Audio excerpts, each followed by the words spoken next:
Olá, amigos da TV Nova Luz, criada para iluminar o seu dia e demais redes associadas. Contamos com a participação de todos vocês. Acesse o site da TV Nova Luz ou vá diretamente ao YouTube para ver a palestra da sua preferência. Estamos iniciando hoje uma série de reflexões que Allan Kardec deixou registrado nas revistas espíritas que publicou ao longo de 11 anos e meio, meus irmãos, logo após a publicação do Livro dos Espíritos, na cidade de Paris. Eram revistas mensais, sendo a primeira revista publicada em janeiro de 1858.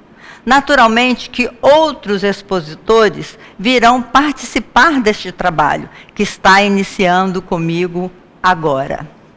Se hoje a edição do livro é caro, imagine a época de Allan Kardec. Por isso, a publicação da revista facilitava o acesso das pessoas à informação, além de buscar fatos interessantes que ocorriam naquela época. Ele os explicava com as suas reflexões educativas. Cada revista tinha, em média, 12 artigos sobre os fenômenos espíritas que aconteciam em toda a Europa e que chegavam em suas mãos através de cartas ou através de relatos feitos pessoalmente. Para introduzir esse estudo, foram escolhidos 8 casos, até agosto de 1858, um por mês. Vamos nos transportar para aquela época e apreciar o trabalho grandioso desse professor. Em janeiro de 1858, Kardec produz a primeira revista espírita, na Rue des Martyrs, número 8. A revista espírita esclarecia sobre o ensino dos espíritos, as coisas do mundo visível e do mundo invisível, as ciências, a moral, a imortalidade da alma, a natureza do homem e seu porvir. Conforme já dissemos, Allan Kardec publicou 11 anos e meio de revista espírita, compilados em 11 volumes, publicados pela Federação Espírita Brasileira, como se vê no slide 2, a coleção completa da revista espírita. 11 anos de publicações mensais, de 1858 a 1869. Imagine, meus irmãos, o que seria publicar uma revista por mês com aquela situação financeira de um professor. Foi um trabalho hercúleo e maravilhoso que nós estamos tendo a honra de compartilhar. Os temas abordados eram de interesse da população e a quantidade de artigos mensais variava de acordo com o tamanho do texto. Veja no gráfico publicado pela FEB. No próximo slide, a revista de 1858, as revistas. Em 1858, no mês de janeiro, 12 artigos, no mês de fevereiro, 9 artigos, março, 11, e por aí vai, era em média 11 artigos por mês, com 537 páginas de estudos psicológicos. Esse é o primeiro volume. O estudo aprofundado das obras de Allan Kardec e todos os seus textos publicados na Revista Espírita nos levaram a algumas conclusões básicas. Primeira conclusão: todos os seres humanos são espíritos imortais, criados por Deus, em igualdade de condições. Segunda conclusão: o progresso ocorre através de sucessivas experiências em inúmeras reencarnações, vivenciando necessariamente todos os segmentos sociais. Terceira conclusão: no período entre as reencarnações, o espírito permanece no mundo espiritual, podendo comunicar-se com os homens. Quarta conclusão, o progresso obedece às leis morais ensinadas e vivenciadas por Jesus. Repetindo essas informações para que fique gravada em nosso psiquismo, olhemos o próximo slide. A meta é a perfeição. Todos nós fomos criados em igualdade de condições. Temos que vivenciar necessariamente todos os segmentos sociais, ou seja, ora reencarnamos numa família abastada, ora reencarnamos numa família pobre, ora reencarnamos na cor amarela, escura, branca. Nós vamos vivenciar todos os segmentos sociais. Da dimensão espiritual, o espírito pode comunicar-se com os homens. Olha que coisa interessante, que o Espiritismo veio revelar. A gente pode se comunicar com outras dimensões. O progresso obedece às leis morais ensinadas e vivenciadas por Jesus. Neste programa, vamos falar dos gnomos, ou duendes, assunto tratado por Kardec na Revista Espírita de janeiro de 1858. Será que existem mesmo essas criaturas elementais da Terra? O que você acha, querido telespectador? Na crença daquela época, se dizia que uma maneira fácil de saber se esses elementais da Terra residiam ou visitavam a sua casa, era deixar uma maçã num prato em algum cantinho da casa. Caso a maçã apodrecesse, você precisava conquistar os duendes, eles estavam de mal com você. Mas se a maçã murchasse e secasse, é que eles estavam residindo ou visitando a sua casa. A intervenção de seres incorpóreos nos assuntos da vida privada faz parte das crenças populares de todos os tempos, e não só daquela época. Certamente que nenhuma pessoa sensata, como diz Kardec, pode tomar ao pé da letra todas as lendas, todas as histórias diabólicas e todos os contos ridículos que se conta prazerosamente junto à lareira. Diz Kardec, vejamos na transparência, os duendes nas diversas culturas. Olha que bonitinho, os brownies ou bogles na Escócia, o bogharts na Inglaterra, os gobelins na Normândia, os pucks na Alemanha, o cluricani na Irlanda. Segundo a tradição popular, esses duendes penetram nas casas, onde aproveitam todas as ocasiões para brincadeiras de mau gosto. Eles batem nas portas, deslocam os móveis, aplicam golpe nos tonéis, marteladas no teto e no assoalho, assobiam baixinho, soltam suspiros lamentosos, puxam os lençóis e as cortinas daqueles que estão deitados. Interessante a gente pensar nisso, mas a gente sabe, a Ivone Pereira já disse em seus livros, que os espíritos podem tomar a forma que quiser para nos amedrontar, não é assim? Kardec nos fala dos duendes nas diversas culturas, e ele assevera, uns são bons, benevolentes, obsequiosos, tendo prazer em prestar serviço, como os bons brownies, aquele que nós mostramos nos slides. Outros mais ou menos maliciosos, travessos, caprichosos e até maus, como os gobelins da Normândia, conhecido pelo nome de bogles na Escócia, de boghart na Inglaterra, de cluricani na Irlanda e de pucks na Alemanha. Já vimos no slides anterior.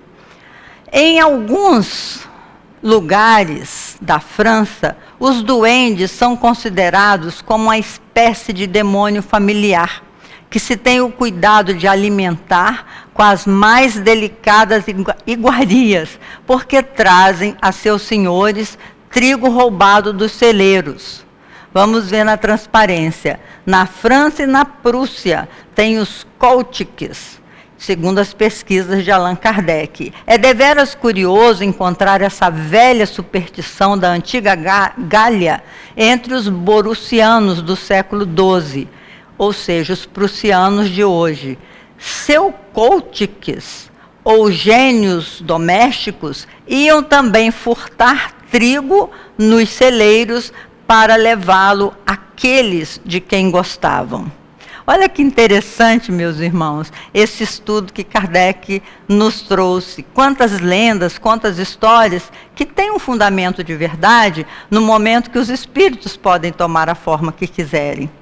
Segundo a tradição popular, esses duendes penetram nas casas onde aproveitam todas as ocasiões para brincadeiras de mau gosto. Eles batem nas portas, deslocam os móveis, aplicam golpes nos tornéis, marteladas no teto e no assoalho, assobiam baixinho, soltam suspiros lamentosos, puxam os lençóis e as cortinas do que estão deitados. Já falamos sobre isso. Existe um caso ocorrido na galeria mais tradicional de Paris, chamado Passage des Panoramas, onde habitava uma mocinha de 14 anos e uma vizinha bem velha que não gostava dela. Questão de simpatia e antipatia. Certo dia, a velha saiu correndo atrás dela com uma vassoura e ela não conseguia se esconder, até que achou a campainha de uma casa cuja cordinha da campainha estava quebrada, aqueles sininhos assim que balança. O desespero da menina era tanto que a campainha começou a tocar sozinha. Conta-se que o barulho se repetia e incomodava a muita gente. A família da menina a enviou para o campo e, com a saída da criança, a campainha parou de tocar. Olha esse caso interessante da Passagem dos Panoramas, que Kardec nos conta nessa primeira reportagem que nós destacamos. Kardec perguntou se todos os espíritos, indistintamente, fazem mover as mesas, produzem ruídos, e logo à mão de uma dama bastante séria, ou seja, uma médium bastante séria para brincar com essas coisas, traçou essas palavras: quem faz dançar os macacos em vossas ruas? Serão os homens superiores? Se o fato dessa moça tivesse acontecido no campo, seria sem dúvida tido a conta de Gobelin do lugar. Depois de amplificado pela fecunda imaginação das comadres, não faltaria mesmo alguém ter visto o pequeno demônio pendurado à campainha, dando risadas e fazendo careta aos tolos que iam abrir a porta. Então é isso que Kardec diz, meus irmãos, a nossa imaginação é fecunda. Se tivesse ocorrido isso aí lá no campo, onde as crenças são ainda mais fantásticas e maiores, não faltaria gente para dizer que viu o duende pendurado na campainha, batendo o sininho. Allan Kardec diz que a visibilidade do espírito, seja um espírito brincalhão ou não, é um fato raro. Isso porque é preciso acontecer uma combinação fluídica entre o encarnado e o desencarnado. E nem sempre é possível. E isso explica por que a visibilidade dos espíritos não é comum. Aí vem o bom senso de Allan Kardec, nos mostrando que muitas das vezes, quando dizemos que vemos alguma coisa, é pura imaginação. Vamos olhar nos slides. A visibilidade dos espíritos, segundo Kardec, não é comum. É preciso, o espírito nos aparece quando dá seu perispírito a condição necessária para se tornar visível. Mas a simples vontade não basta para produzir esse efeito, porque a modificação do perispírito se verifica mediante a combinação com o fluido específico do médium. Olha só na gravura. O médium está irradiando aquela energia laranja. O seu perispírito está irradiando aquela energia. O espírito está irradiando aquela energia azul mais claro. A interseção das duas, quando existe aquela combinação, então é possível que esse médium dê elementos materiais para que o espírito apareça. o perispírito do espírito comunicante também se expande. O perispírito do médium se expande. Não sei se deu para vocês entenderem, mas é preciso que o médium expanda a sua energia, o seu perispírito, o espírito também, e as duas energias combinando, havendo uma combinação fluídica, é possível que o espírito se torne visível com essa energia específica do médium. Diz Kardec ser necessário ainda que a emissão de fluido da pessoa seja abundante para operar a transformação do perispírito, e provavelmente há outras condições que ainda desconhecemos. Vejamos nos slides a permissão para aparecer. Kardec lembra que, por fim, é preciso que o espírito tenha a permissão de aparecer para aquela pessoa, o que nem sempre lhe é concebido, ou pelo menos não o é em certas circunstâncias, por motivos que não podemos apreciar. Então a gente vê na gravura um senhor sendo visitado, né, por uma jovem sentadinha do seu lado, e que ele nem percebe. E na gravura da direita, uma moça, um médium, doando o ectoplasma, ou seja, a energia capaz de produzir a visibilidade do espírito. Considerando que a vontade e o conhecimento do espírito desencarnado sobre a plasticidade do seu corpo perispiritual lhe permite aparecer sob diversas formas. Alguma verdade existe nas aparições de gnomos e duendes, mas a grande maioria das aparições é pura imaginação, segundo o nosso codificador. A natureza etérea do perispírito.